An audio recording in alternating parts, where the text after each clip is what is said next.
नमस्कार. इतिहास माझ्या मातीचा या आपल्या यूट्यूब चॅनलवरती सर्वांचं स्वागत करत आहे.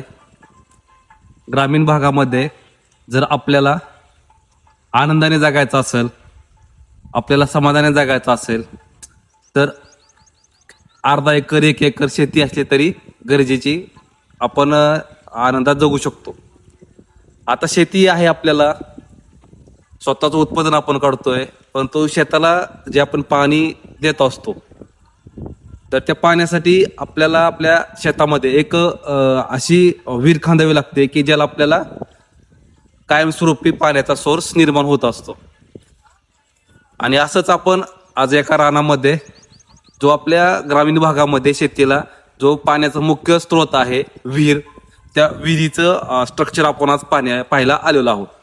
हे समोर दिसते आपल्याला, शेत दिसते समोर आपल्याला, हिरवगार शेत आहे. हे ह्याची जी आहे की नाही मेहनत करून ठेवलेली आहे. काही दिवसानंतरच ह्याच्यामध्ये वेगळं पीक घेतलं जाईल, गहू घेतील किंवा हरभरा घेतील. इकडे ऊस आहे आणि ह्या परिसरामध्येच आपण ही विहीर पाहतोय. ही अशी एक विहीर आहे की जी विहीर पूर्ण गढीव दगडातून बांधलेली आहे. अशी विहीर आपण शक्यतो आपल्याला पाहायला मिळत नाही आजकालच्या जमान्यामध्ये, कारण की आता सध्या जे काही विहीर बांधकाम होत आहे ते विहीर बांधकाम पूर्ण सिमेंटमध्ये, त्याच्यानंतर लोखंडामध्ये आणि पूर्णपणे आपण जे म्हणतो की स्टीलमध्ये बांधकाम होत आहे, की ज्या बांधकामामुळे निसर्गाची सुद्धा हानी होते. आपण जर हे बांधकाम पाहिलं, विहिरीचं बांधकाम हे, तर हे विहिरीचं बांधकाम करण्यासाठी सगळा दगड वापरलेला आहे. आणि हा असा दगड आहे की जो दगड घडवलाय दगड पहा. जर आपण इकडे पाहिलं तर हे वरचं बघा, हे वरचं पाहतोय आपण, हे वरचं सर्कल सुद्धा जर पाहिलं तर हे ॲक्युरेट असं करेक्ट सर्कल केलेलं आहे. आणि जर दगडी जरी पाहिले आपण तर कुठेही आपल्याला एक सुद्धा दगड मागं पुढं झालेला पाहायला मिळत नाही. त्याचबरोबर जर आपल्याला विहिरीमध्ये उतरायचं म्हटलं तर हे असे प्रकारे हे बघा, असं पायऱ्या केलेल्या आहेत. पाहिजे आपण पायऱ्याच्या सहाय्याने खाली उतरू शकतो.